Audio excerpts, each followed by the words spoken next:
कैसे हैं आप लोग। आज का जो टॉपिक है वो थर्मोडायनेमिक्स और स्पेशली कई लोगों ने कहा थर्मोडायनेमिक्स पे वीडियो बनाया, तो ये जो है फर्स्ट पेपर का फर्स्ट चैप्टर मैं स्टार्ट कर रही हूँ थर्मोडायनेमिक्स। ये फर्स्ट चैप्टर नहीं है, मतलब मैंने एक टॉपिक उठाया थर्मोडायनेमिक्स, ओके। और इस पे आपके जो सेकेंड पेपर में है आपके आने थे hydrocarbon, organic compounds and for redox reaction. तो मैंने हाइड्रोकार्बन फिनिश कर दिया है, रेडॉक्स रिएक्शन फिनिश कर दिया है, और एक जो टॉपिक था वो रह गया है। तो एज सुन एज उसे भी स्टार्ट कर दूंगी, टेंशन ना ले। तो हम थर्मोडायनेमिक्स को समझने की कोशिश करेंगे, वाकई थर्मोडायनेमिक्स होता क्या है, कैसे थर्मोडायनेमिक्स को हम कैसे फील करें कि हाँ यही थर्मोडायनेमिक्स का प्रोसेस हो रहा है। आप ट्रस्ट नहीं करोगे ना, डेली लाइफ में थर्मोडायनेमिक्स का प्रोसेस हो रहा है आपके साथ, आपके बॉडी में, आपके बगल में, हर जगह। बट कहोगे कि मुझे क्यों नहीं मालूम चला, तो मालूम तब ना चलेगा जब आप स्टडी करोगे। तो जब आप थर्मोडायनेमिक्स पढ़ लोगे तो फील करोगे कि हाँ अरे यार यहाँ थर्मोडायनेमिक्स हो रहा है, अरे यार वहाँ थर्मोडायनेमिक्स हो रहा है। अब देखते हैं थर्मोडायनेमिक्स मीन्स क्या होता है। देखिए जैसे कि मान के चलिए कोई chemical energy stored by molecules, ठीक है। मैंने कहा chemical energy stored by molecules, तो आप समझिए जैसे हम खाना खाते हैं, जो भी आप खाना खा रहे हो वो जो सारे जो भी एनर्जी है, केमिकल एनर्जी तो है ना उसमें, तो किस में है, उस जो भी हम फूड खाते हैं उसमें स्टोर्ड है, ठीक है। And can be released as heat during the chemical reaction. कह रहा है समझो, जैसे कि आप खाना खाते हो, खाना खाने के बाद वो बॉडी में जाता है, बॉडी में जाने के बाद से कई केमिकल प्रोसेस होते हैं, उसके बाद से क्या होता है हमारी बॉडी में एनर्जी रिलीज होती है, जिस एनर्जी का यूज हम लोग डेली लाइफ में वर्क करने में, कोई काम करने में करते हैं कि नहीं करते हैं, करते हैं ना। सेम कहना चाहता है, देखो थर्मोडायनेमिक्स की बातें समझें। कह रहा है कि chemical energy stored by molecules के द्वारा स्टोर्ड किया गया है, can be released as heat during the chemical reaction. जैसे केमिकल रिएक्शन होता है तो वो हीट के रूप में रिलीज हो जाता है, एनर्जी के रूप में ये रिलीज हो जाता है, जिसका यूज आप अलग अलग वे में कर लेते हैं, ठीक है। अब कहोगे दी कि इतना तो समझ गए, टर्म्स आते हैं। आप जब भी बुक पढ़ रहे होगे, आप कभी भी क्लास लेने जाते हो, गए होगे क्लास तो या कोचिंग भी कर रहे होंगे, तो एक वर्ड निकला आप हमेशा सुने होंगे कि सराउंडिंग एंड सिस्टम। आप सोचते हो कि ये क्या है, ये एक अजीब सा वर्ड है। तो देखिए सराउंडिंग और सिस्टम को मिला के यूनिवर्स बन गया। Universe equal to system and surrounding. अब कहोगे सिस्टम और सराउंडिंग क्या है, ठीक है बता रही हूँ। मैंने बोला था यूनिवर्स जो आपका मेक हुआ है सिस्टम और सराउंडिंग से मेक हुआ है। आप कहोगे क्या है, कैसे। देखिए इस गिलास में मैंने पानी रखा है, ठीक है। तो जो वाटर है, जो वाटर की मॉलिक्यूल्स हैं, ग्लास हैं, ग्लास के अंदर हैं, उसे हम क्या बोलेंगे, सिस्टम बोलेंगे। और ग्लास के जो भी बाहर जो भी कुछ है, मैं भी हो गई, ये सराउंडिंग में मैं आ रही हूँ। ग्लास के जो भी अंदर है वो सिस्टम है, ग्लास के जो भी बाहर है वो सराउंडिंग है। और सराउंडिंग और सिस्टम को जो सेपरेट कर रहा है, जैसे अंदर जो है सिस्टम है, बाहर सराउंडिंग है, इसको जो अलग कर रहा है, सेपरेट कर रहा है, वो क्या है, बाउंड्री। तो ये बाउंड्री, ये जो वॉल दिख रहा है गिलास का, जो भी हम देख रहे हैं स्टील का, ये क्या है आपका, ये आपका है वॉल को हम बाउंड्री बोलेंगे। यूनिवर्स, अगर यूनिवर्स का माइंड में आता तो कहते पूरी दुनिया, होल, यस। तो हर जगह अर्थ है, तो अर्थ के अंदर हम क्या हैं, अगर हम अर्थ के अंदर रह रहे हैं तो हम सारे सिस्टम हो गए। एंड अर्थ जो है ना यूनिवर्स में, उसे अर्थ के जो सारे बाहर रह रहे हैं, अर्थ एक कवरअप है, ठीक है, तो उसे हम क्या बोलेंगे, बाउंड्री बोलेंगे। और अर्थ के जैसे बाउंड्री से सारे जो बाहर रह रहे हैं वो क्या हो गए, आपके सराउंडिंग हो गए। अब देखिए इंटरनल है, जो अंदर की साइड है वो सिस्टम है, जो बाहर की साइड है सराउंडिंग है।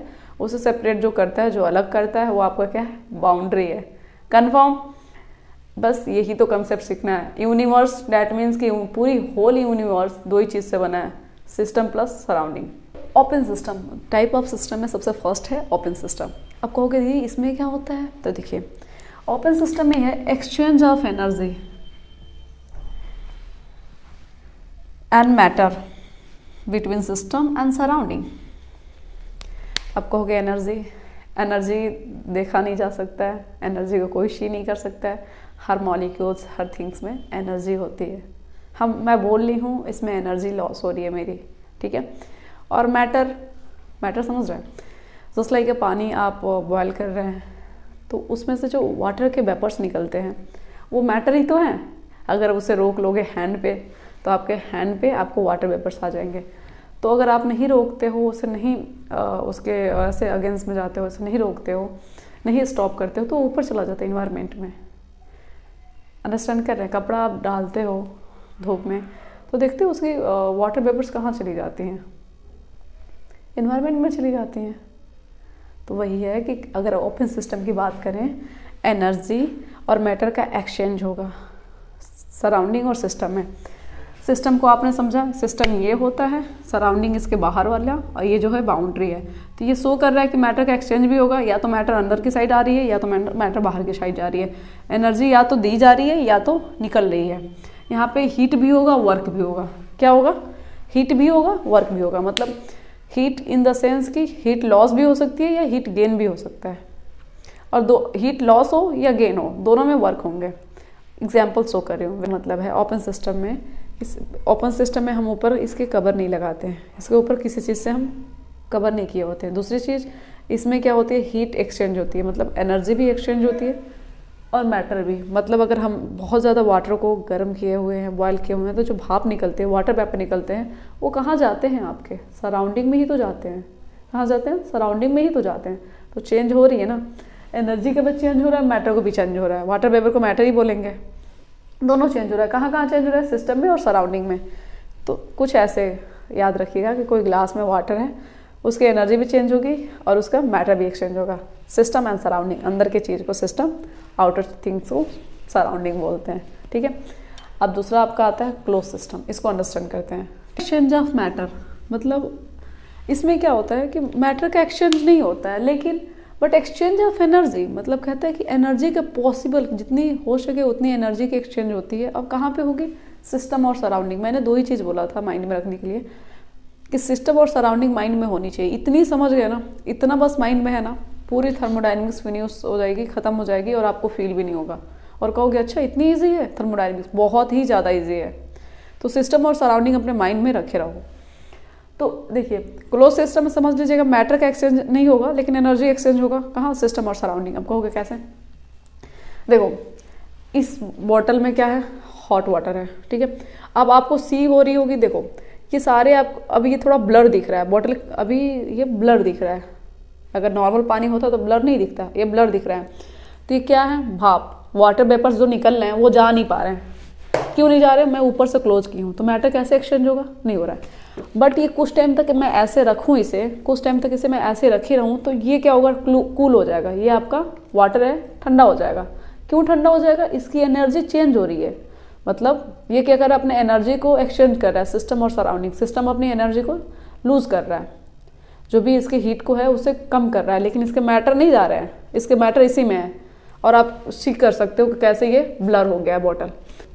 कि क्लोज सिस्टम में मैटर एक्सचेंज नहीं होगा बट हीट एक्सचेंज हो जाएगा, एनर्जी एक्सचेंज होगी। आइसोलेटेड सिस्टम क्या होता है? तो सिंपल सी बात है, no exchange of matter and energy between the system and surrounding. इसमें ना ही मिल्टन का बॉटल देखते हो ना, जिसमें कहते हो कि पानी रखोगे तो गर्म का गर्म रह जाएगा, बहुत टाइम तक रहेगा। जस्ट लाइक मेरे पास है, ये थर्मल बॉटल तो नहीं कह सकते हैं, ये स्पेशली वुडन मतलब बब्बू का बॉटल है। इसमें अगर हम रखते हैं, बट इसमें भी चेंज हो जाएगा कहीं ना कहीं। लेकिन आप जैसे थर्मल बॉटल्स का यूज करते हो, आप थर्मल बॉटल जिसमें हीट को रेजिस्ट करें, मतलब हीट को जाने ना दें, उसमें देखना कि अगर आप वाटर रखते हो तो कितने टाइम तक, अगर वाटर रखे हो हॉट वाटर, वो कम से कम 1 आवर 2 आवर, कभी भी 4 आवर, उसकी कैपेसिटी पे डिपेंड करता है कि वो कितना, बहुत लॉन्ग टाइम तक चलता है। तो आइसोलेटेड सिस्टम में जो होता है, ना ही लॉस, देखो इसमें मैंने लिखा है एनर्जी का भी लॉस नहीं है। एनर्जी भी अंदर की साइड रहती है, मैटर भी अंदर की साइड रहती है। जब एनर्जी अंदर की साइड रहेगी तो आपका वाटर बहुत जल्दी कूल नहीं होगा, बहुत टाइम टेक करेगा। दूसरी बात, मैटर एक्सचेंज नहीं हो रही है, मैटर भी नहीं जा रही है, तो यहाँ पे देखिए वर्क भी नहीं हो रहा है, कुछ वर्क भी नहीं हो रहा है। तो आइसोलेटेड सिस्टम, वाटर जैसे कि इसमें क्या होता है, मैटर और एनर्जी दोनों की एक्सचेंज होती है सिस्टम और सराउंडिंग में। सेकेंड हमने सीखा क्लोज सिस्टम। क्लोज सिस्टम में क्या होती है, दोनों की एक्सचेंजेशन होती है, दोनों की नहीं होती है, ओनली एनर्जी की होती है, मैटर की नहीं होती। आइसोलेटेड में ना ही मैटर की होती है ना ही एनर्जी की होती है। 3 टॉपिक्स हैं, इसके माइंड में रख लेना। इसी पे हम जितने इक्वेशंस आएंगे, जितने भी डेरिवेट करने वाले इक्वेशन होंगे, वर्क होंगे, हीट होंगे, सारी लॉजिक इसी पे चलेगा। ठीक है। जो हमारा टॉपिक है द स्टेट ऑफ सिस्टम, मतलब सिस्टम की स्टेट पे हम बात करेंगे। तो इसमें क्या है, pressure, volume, temperature, number of molecules, any components, any compound, internal energy को यू से डिनोट करते हैं, एंट्रोपी को यस। इसे ही हम क्या बोलते हैं, स्टेट वेरिएबल्स बोलते हैं और स्टेट ऑफ फंक्शन बोलते हैं कि स्टेट की फंक्शन क्या है, इसे स्टेट वेरिएबल भी बोलते हैं। और सारे सिस्टम, पूरी आपकी 3 सिस्टम पढ़े हो ना, ओपन, क्लोज, आइसोलेटेड, ये सारी गेम जो भी चल रही है इन्हीं के ऊपर चल रही है। कभी प्रेशर आप इंक्रीज करोगे तो कुछ ना कुछ प्रॉब्लम होगी, कभी टेम्परेचर इंक्रीज हो रही है, कभी टेम्परेचर डिक्रीज हो रही है, कभी एंट्रोपी, तो कभी आपका इंटरनल एनर्जी ऐसे ही डिक्रीज होगा, इंक्रीज डिक्रीज इंक्रीज डिक्रीज, और सारे थर्मोडायनेमिक्स फिनिश हो जाएंगे। तो आपका जो वर्क है इसे एक बार देखिए, शी करिए, राइट करिए, इसके बारे में थोड़ी बहुत स्टडी करिए, थोड़ी बहुत स्टडी करिए। कुछ वर्क आपके ऊपर भी होनी चाहिए। तो आप, मुझे लगता है कि श्योरली आपको थर्मोडायनेमिक्स की कुछ जो भी टॉपिक्स मैंने बताई है आपको समझ आया होगा, एंड आप इस वीडियो को अच्छे से देखेंगे। क्योंकि एज सुन एज सारी थर्मोडायनेमिक्स एंड जो भी आप और भी टॉपिक सजेस्ट करोगे उससे मैं फिनिश कर दूंगी। एंड मुझे लगता है कि आप बहुत बेटर वे में प्रिपेयर कर रहे हो एग्ज़ाम के लिए, और बहुत बेटर वे में आप परफॉर्म भी करोगे अगर आप नीट जेईई का एग्ज़ाम देने वाले हो तो बी हैप्पी और टेक केयर, बाय। ठीक है।